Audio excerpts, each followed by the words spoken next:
La Reserva Federal acaba de reducir las tasas de interés en un impresionante 50 puntos básicos y creo que este fue un gran error. Voy a explicar por qué en 3 pasos simples y rápidos. Paso número 1. Revisemos los ciclos pasados. Comenzamos mirando un gráfico que se remonta a 1995 hasta la fecha de hoy. Estos son los fondos de la Reserva Federal, como probablemente ya se dieron cuenta. A la izquierda vamos del 0% al 7%. Ahora, en lo que quiero enfocarme inicialmente, son estas flechas rojas. Mira, estos son los momentos en el pasado reciente cuando la Reserva Federal ha aumentado las tasas. Lo llamaremos un ciclo de aumento de tasas. Y como puedes imaginar, los aumentos de tasas suelen ser seguidos por recortes, que es lo que vimos ayer, cuando muchos participantes del mercado solo esperaban un recorte de 25 puntos básicos y en realidad obtuvimos un recorte de 50 puntos básicos. Entonces, lo que tenemos que hacer primero y ante todo es preguntarnos en el pasado cuándo han sido estos periodos de recorte de tasas agradables, lentos y constantes. Porque en este momento, si escuchas a los medios de comunicación convencionales o a muchos de los llamados expertos o a la propia Reserva Federal, te dirán que sí, hicimos este aumento de 50 puntos básicos, pero no hay nada que ver aquí. Simplemente lo pasaremos por alto. No prestes atención a este recorte de 50 puntos básicos. ¿Y por qué hicimos 50 en lugar de 25? Bueno, es porque la economía es realmente fuerte y solo queremos que se mantenga fuerte. Así que en el futuro, lo que va a suceder en el próximo año, más o menos, es que vamos a recortar las tasas, pero va a ser lento, va a ser gradual. Así que si extiendes esto hacia el próximo año, no va a lucir tan emocionante como estos, como un tobogán de parque acuático, como los demás. Oh, no, no, no, va a ser agradable y gradual. Así que va a ser tal vez justo por aquí y simplemente nos tomaremos nuestro tiempo. Va a parecerse mucho al ciclo de aumento de tasas que vimos a mediados de la década de 1990. Esta es la narrativa que están tratando de que creas. Pero ahora añadamos algunas capas más de datos. Así que volvemos y miramos este gráfico, todos los altibajos, y tenemos que preguntarnos en qué momento la curva de rendimiento estuvo invertida. Ustedes saben bien por ver mis videos que la curva de rendimiento ha estado masivamente invertida durante los últimos 2 años. Es cuando las tasas de interés a corto plazo son mucho más altas que las tasas de interés a largo plazo. Como puedes imaginar, esto es muy inusual, esto es atípico, antinatural y nos dice que hay un problema con la economía subyacente. En otras palabras, cuando miras la superficie, todo cambia, parece estar bien y en orden, pero una vez que te adentras en los detalles, una vez que miras debajo del capó, ves que hay muchas nubes de tormenta económica formándose. Así que la curva de rendimiento definitivamente se invirtió aquí, sabemos eso con certeza. Se invirtió antes de la enfermedad de Cervazus. Eso sería un sí. Se invirtió antes de la crisis financiera global. O sí, se invirtió antes del estallido de la burbuja de las .com. Mejor que lo creas. Se invirtió durante mediados de los años 90 cuando no tuvimos una recesión que siguiera a estos aumentos de tasas de interés. Eso sería un no. No tuvimos una inversión de la curva de rendimiento. Pero ahora hagamos otra pregunta muy importante. ¿Qué pasa con la tasa de desempleo? Ustedes saben por ver mis videos que la regla SOM se ha activado recientemente. Y todo esto es un promedio móvil de 3 meses de la tasa de desempleo en relación con la tasa de desempleo más baja de los últimos 12 meses y cada vez desde la década de 1950, cuando hemos visto que la regla SOM supera los 50 puntos básicos, hemos estado en una recesión o muy cerca de una recesión. Así que esto es extremadamente poderoso, especialmente cuando lo combinas con la inversión de la curva de rendimiento. Como sabemos, la regla SOM también ha sido activada. De hecho, no está en 50 puntos básicos, está en 57 puntos básicos en este momento. Así que tenemos que pasar por el mismo proceso exacto por el que pasamos aquí. ¿Se activó la regla SOM durante la recesión de la enfermedad de Servatius? Sí, se activó. La crisis financiera global. Bingo. El estallido de la burbuja de las .com. Lo adivinaste. ¿Qué hay del aumento de tasas de interés de 1995? No. La regla SOM no se activó. Así que aquí, cuando tuvimos este ciclo de aumento de tasas de la Reserva Federal, que no resultó en una recesión, es difícil usar esto como un ejemplo de lo que la Reserva Federal está haciendo ahora o de lo que deberíamos esperar en el futuro, porque la clave aquí es que no tuvimos una curva invertida, no tuvimos un aumento en la tasa de desempleo. Y cuando miramos estas dos métricas clave, vemos que esta vez es probable, nuevamente, sin certeza, solo probabilidades, pero las probabilidades son extremadamente altas de que este ciclo se desarrolle de manera más similar a este ciclo y este ciclo que a lo que vimos a mediados de la década de 1990. No habrá una reducción constante como los medios tradicionales. La Reserva Federal y los expertos quieren que creas vamos a tener un ambiente húmedo y salvaje. Y creo que el gran error no es el hecho de que redujeron 50 puntos básicos en lugar de 25 puntos básicos. Creo que el gran error es que no redujeron 75 puntos básicos o más. Paso número 2. Sé que muchos de ustedes en este momento están diciendo, George, has perdido completamente la cabeza, 75 puntos básicos. ¿Estás loco? ¿No entiendes que la tasa de desempleo? Sí, claro, hemos activado la regla del Salmo, pero sigue siendo baja, está en un 4.2%. Y recuerda, tenemos el IPC, tenemos problemas de inflación. Hola, y si la Reserva Federal recorta en 75 puntos básicos o más, vamos a tener esta reaceleración en la inflación porque han recortado demasiado y la economía se sobrecalentará, por el amor de Dios.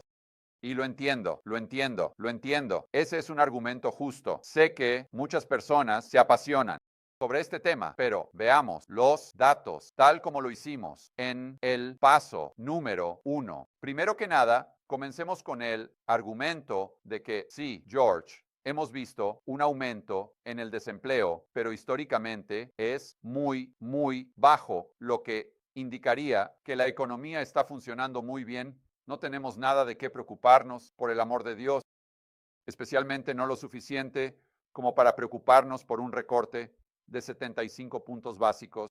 Está bien, veamos un gráfico de la tasa de desempleo y recordemos que en este momento estamos en un 4.2%.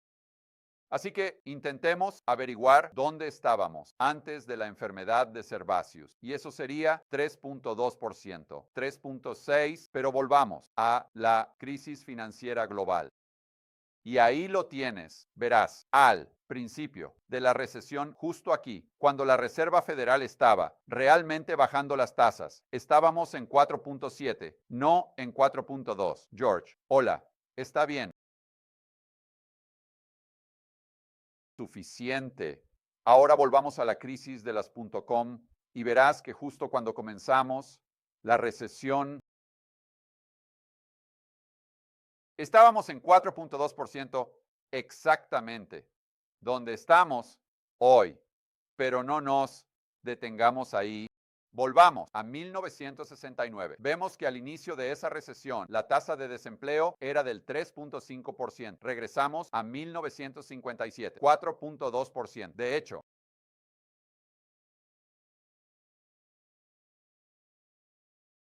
en realidad, 4.2%. Parte de la recesión de 1953 estábamos en 2.6%. Y luego retrocedemos aún más a 1948 y estábamos en 3.7%. En otras palabras, probablemente haya tantas recesiones, si no más, donde la tasa de desempleo realmente comenzó cerca o por debajo de donde está hoy. Pero ahora vamos a analizar el IPC general, porque el argumento es que la Reserva Federal ha bajado demasiado. Así que vamos a encender la inflación y vamos a volver directamente a la década de 1970. Nunca, jamás, jamás deberíamos estar recortando las tasas en 50 puntos básicos y mucho menos en 75 cuando tenemos el IPC general en 2.5%. Bueno, empecemos volviendo a la crisis financiera global. Y antes de la crisis financiera global, que definitivamente resultó en una recesión, de hecho, la mayor recesión que hemos visto desde la década de 1930, cuando en 2009, de hecho, tuvimos deflación. En 2009, de hecho, tuvimos deflación. Deflación con una D, donde los precios realmente bajaron, sin mencionar la masiva deflación de activos, donde el mercado de la vivienda y el mercado de valores a lo largo del tiempo disminuyeron en un 50%. Y vemos que al entrar en esta catástrofe, la tasa de inflación era del 5.6%, inflación general. Ahora sé que subestima el nivel de inflación, pero estamos utilizando las mismas métricas, la misma fórmula hoy prácticamente que usamos en 2007, 2008, así que de nuevo, en ese entonces el IPC era del 5.6%, hoy del 2.5%. Pero ahora volvamos al colapso de las .com y vemos que la tasa de inflación era del 3.6%. Ahora volvamos a la crisis de las .com y vemos que la tasa de inflación en ese entonces era del 3.6%. Pero espera un momento, espera un momento, espera un momento, espera un momento. ¿Cómo es posible que haya una alta probabilidad de que estemos entrando en una recesión o que ya estemos en una o que estemos en una dentro de los próximos, digamos, 6 meses? Si tenemos un PIB positivo, quiero decir, si miras el último número, no vi un PIB negativo. Y no sería esto un requisito previo. Por lo tanto, si no tenemos una contracción en el crecimiento económico, ¿cómo se puede argumentar que la Reserva Federal debería estar recortando 75 puntos básicos? ¿Cómo puedes argumentar que deberían estar recortando las tasas de interés en absoluto? Por el amor de Dios. Bueno, volvamos a 2008 y vemos que en el segundo trimestre el PIB fue casi del 2% positivo, no 2% negativo. P fue casi del 2% positivo, no 2% negativo. Así que mi punto aquí es que hay muy poco en los datos macroeconómicos, especialmente cuando miras esto a través de la lente de la historia, que te llevaría a creer que la Reserva Federal, incluso con un 4.75, tiene las tasas de interés demasiado bajas. Sí, ¿acaso tienen las tasas de interés demasiado altas? Paso número 3. Sea lo que sea que hagas, no me escuches. No escuches a George Gammon. Tienes que escuchar al mercado. Más específicamente, tienes que escuchar el rendimiento del tesoro a 2 años. Y como Jeff Gundlach siempre señala correctamente, la Reserva Federal históricamente solo sigue el bono del tesoro a 2 años. Déjame mostrarte a qué me refiero. Vamos a ver un gráfico que va desde 1995 hasta la fecha de hoy a la izquierda. Pasamos del 0% que está en el medio, luego subimos al 2% y bajamos a un negativo 2%. Esto representa la diferencia entre el bono del tesoro a 2 años y los fondos de la Reserva Federal. Ahora es importante no solo mirar el delta, vamos a hacer eso en un momento, pero también tenemos que notar, voy a mostrar el gráfico, que lo que Jeff Gundlach estaba diciendo en cuanto a que la Reserva Federal sigue al movimiento de 2 años. Es decir, que los movimientos de 2 años ocurren primero. Es completamente acertado. Editor, adelante y resalta los ciclos que mencionamos en el paso número 1 para dar al espectador una visual de cómo esto siempre sucede. El bono a 2 años va primero y luego la Reserva Federal se pone al día. Así que ahora volvamos al diferencial más específicamente. Y podemos ver que estamos en un extremo casi histórico en este momento mientras hablamos. Estamos casi al mismo nivel en los que estábamos cuando la Reserva Federal comenzó a recortar las tasas antes de la crisis financiera global. Y si también miramos el colapso de las .com, vemos que estábamos en un diferencial del 1%. En otras palabras, el bono del tesoro a 2 años estaba al 1%, 100 puntos básicos, por debajo de los fondos de la Reserva Federal, pero ni siquiera se acerca a donde estamos hoy. Ahora, otra cosa que quiero destacar es que cuando la Reserva Federal baja las tasas y se pone al día con el tesoro a 2 años, no es como si el tesoro a 2 años simplemente se aplanara, se mantuviera lateral y luego comenzara a subir. Absolutamente no. El bono del tesoro a 2 años generalmente baja aún más y de hecho suele bajar mucho más. Entonces, tenemos que hacer la pregunta, ¿dónde se está negociando actualmente el rendimiento del tesoro a 2 años? Y podemos ver que está alrededor del 3.6%. Bueno, la Reserva Federal acaba de bajar, pero bajaron a 4.75%. Eso significa que el delta sigue siendo superior a 100 puntos básicos, 4.75%. Eso significa que el delta sigue siendo superior a 100 puntos básicos. Y si la historia es una maestra, revela que incluso si la Reserva Federal comienza a reducir las tasas mucho más rápido de lo que actualmente admitirían, el bono del tesoro a 2 años simplemente bajará al mismo ritmo exacto. En otras palabras, la Reserva Federal está muy desubicada según el mercado, a pesar de que han bajado 50 puntos básicos de 5.25 a 4.75. Y sé que en este momento probablemente estoy recibiendo mucha resistencia por parte de los espectadores. De hecho, probablemente ya la estaba recibiendo desde el primer paso y están diciendo, oh Dios mío, George, ¿cómo puede ser tan ignorante? El elefante en la habitación es, obviamente, la década de 1970. La década de 1970. Y de hecho, el precio del oro últimamente ha estado subiendo rápidamente, indicándonos que la Reserva Federal está reduciendo las tasas demasiado pronto. No es que la Reserva Federal no haya reducido las tasas lo suficiente. Está bien. Primero, volvamos y quiero comparar dos gráficos. Quiero comparar un gráfico del precio del oro durante el último, digamos, año y medio, 2 años, y observar el precio del oro antes de la crisis financiera global. Y puedes ver que estos gráficos se alinean casi exactamente. Así que el hecho de que el oro esté subiendo no es exactamente una prueba por sí misma de que la Reserva Federal bajó las tasas demasiado pronto. Y ahora vamos a analizar la década de 1970, porque el argumento allí es que tuvimos estas recesiones inflacionarias y el error que cometió Arthur Burns o la Reserva Federal en ese momento fue que bajaron las tasas demasiado pronto y esto llevó a una reaceleración de los precios al consumidor. Y fue necesario que Paul Volcker interviniera y aumentara las tasas hasta el 18% para realmente romper la espalda de la inflación. Está bien, ese es un argumento válido.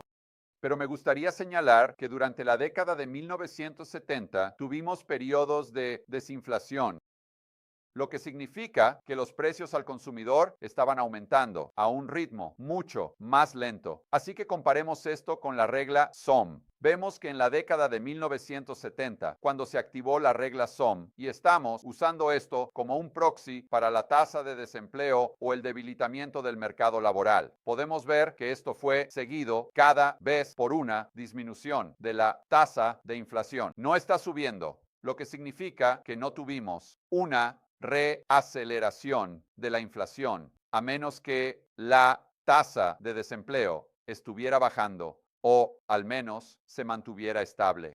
Y ahora tenemos lo opuesto, donde la tasa de desempleo está aumentando. Ahora, no estoy diciendo que la curva de Phillips, la relación inversa entre el desempleo y la inflación, sea correcta, porque vemos que la década de 1970 lo refuta. Pero lo que tienes que observar es la tendencia, no solo la tasa de inflación o no solo la tasa de desempleo. A lo largo de la historia, vemos ejemplos de la tasa de inflación de los precios al consumidor disparándose, mientras al mismo tiempo el desempleo también se eleva de manera abrupta.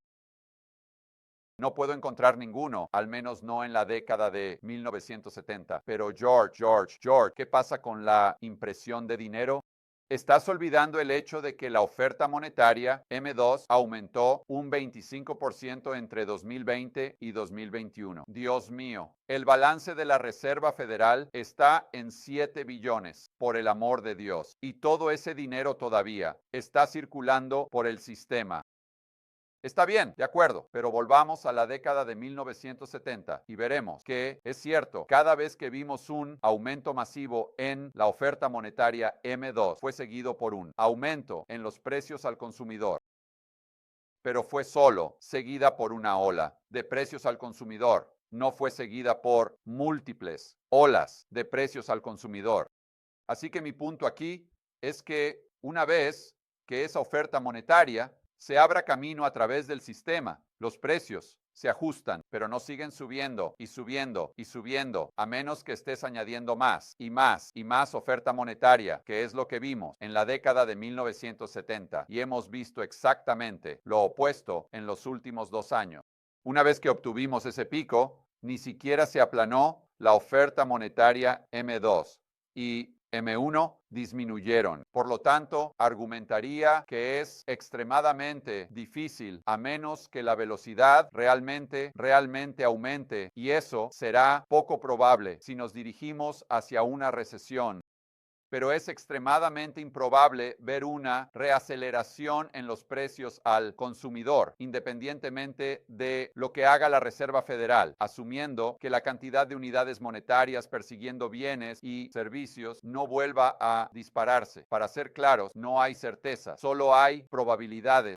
Así que solo estoy compartiendo contigo mi proceso de pensamiento sobre por qué creo que las probabilidades son altas. Cuando miremos hacia atrás, en este periodo, digamos un año en el futuro, veremos que la Reserva Federal debería haber recortado no en 50 puntos básicos, sino mucho más.